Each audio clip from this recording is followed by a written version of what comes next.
Sir, nagsampa po yata kayo ng kaso dito sa Office of the Ombudsman. Sino po ang sinampan at ano pong mga kaso ito? Well, in fact, babasahin ko na lang, no? Ito ay for violation of Section 3, Paragraph E of Republic Act number 3019, violation of Section 3, Paragraph G of RE 3019 in relation to Section 7-1 of the IRR of RE 9184 and plunder under the Republic Act number 7080 against Governor Rogelio D. Pacquiao. Ito po yung kapatid no ni Pambansang Kamao, former Senador Manny Pacquiao.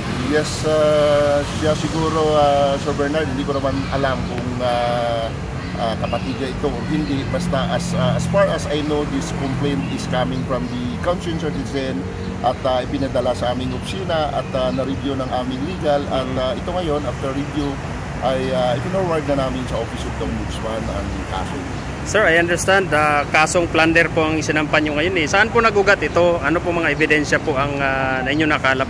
Well, in fact, based to the documents, no, makikita naman ito sa filing natin, isa-isahin ko mamaya sa iyo, no? Dahil nandito naman lahat ng documents, so